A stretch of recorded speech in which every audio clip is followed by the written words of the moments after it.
Hey everyone, today I'm taking a look at Too Dark, a stealth action-adventure game from French developer Gloomywood. Just a heads up, this game contains graphic depictions of child abuse and violence towards children, which will be discussed in this review. In the town of Gloomywood, amidst an epidemic of mysterious child disappearances, Too Dark follows a retired detective haunted by the abduction of his own children years earlier and compelled to take on the investigation of these new cases himself. As he does, he discovers a deep-reaching conspiracy of kidnapping and abuse and takes it on himself to rescue the children while tracking down those responsible. The gameplay of Too Dark involves exploring a number of dark, seedy locations while rescuing children and collecting clues connected to the conspiracy. The levels are relatively open and give you a good amount of freedom in how you want to approach your path. There are a few simple inventory object puzzles scattered throughout each level, but the real challenge is plotting your way past guards and other enemies. Their movement and behavior is always logical and easily observable, so it's up to you whether you want to take it slow, learn their patterns and sneak by, or try and take them out either quietly or in direct combat.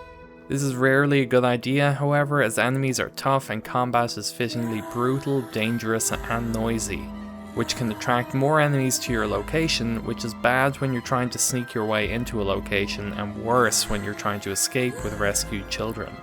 While the game has a clear vision of the kind of gameplay and challenge it wants to provide, it is hampered slightly by some questionable level design choices and an interface that doesn't allow the level of precision it seems to expect from the player.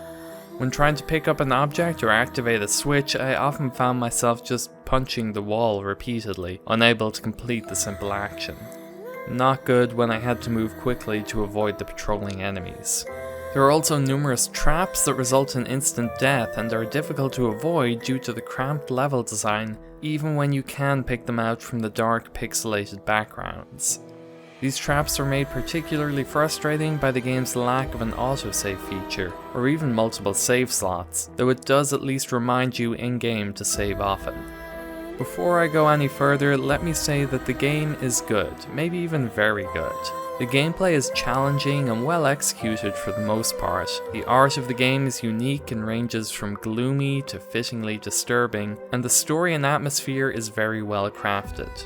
I can talk in depth about any of those things, but I don't think you really need to hear much more about any of that to decide if this is a game you should play. Writing this review, I found it incredibly difficult just trying to convey what I thought was most important to relate to those watching this video. And that is that this game is dark. Not the lighting or the graphics, not even just the atmosphere, but the whole tone of the game. There's a darkness that really seeps into all aspects of it, the art, story, dialogue, and even gameplay. I can't even joke about or make light of the title of the game because it's just too accurate. There's a moment in the game's introduction showing the abduction of the detective's children, and the image it leaves is simply haunting. And just about every member of the conspiracy you encounter provides an almost Lovecraftian moment of horror at the realization of the new depth of depravity you're confronted with, made all the worse by the fact that it is a purely human evil. And it's not just the writing or scripted events that creates the horror of the game, but also the game design that allows for some shocking unscripted moments to emerge from it. At one point I was leading a group of about 3 children to safety when I saw some enemies up ahead. I took the children to a room I thought would be safe and told them to wait while I cleared the way ahead. I ended up making a noise that one of the guards heard and led him to the room the children were hiding in. I swung my weapon, but he pulled a gun and started firing. In the ensuing fight, he accidentally shot and killed one of the children I was rescuing, and it was a moment that truly shook me. Having spent most of the game sneaking around up until that point, the crack of the gunshot was deafening, and really made me feel the gravity of that moment. In moments like that where I saw the harm come to the children or found records of the terrible things that happened to other children before them, I was left with a real sense of despair. You may think that the graphics are so stylized that it would mitigate any feeling of attachment or sympathy for the children, but I actually found it the opposite. The highly stylized art means that the children avoid the dip into the uncanny valley you see with children in games like Fallout or Skyrim, and I think actually makes them more sympathetic than they may have been with a more realistic art style. The game centers around the organized abuse of children, and its depiction of this is just truly nightmarish.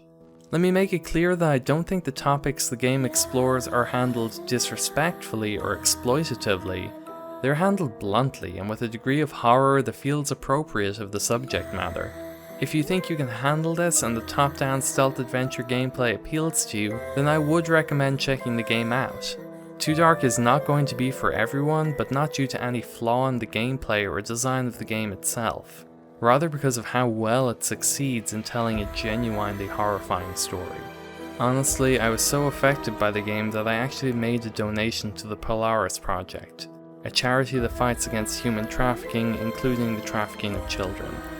I'll include a link to their website in the description below, and I would urge everybody to check it out and learn about the work they do. If you know of any other charities that do similar work, please let me know in the comments or on Twitter. Thank you so much for watching this review. I know it was a heavy one, so thank you for sticking with it. This is normally where I say you can also check out my Let's Play, but I don't know if I can do one this time, honestly. I'm still thinking about it. I may throw up a link here. If you are looking for something else to watch though, there are lots more reviews and Let's Plays on my channel. If you liked or disliked this video, I would really appreciate it if you hit the appropriate button below, as it helps me out a lot in determining what kind of review you guys like to hear. And if you would like to hear more, please consider subscribing, as I would love to have you around.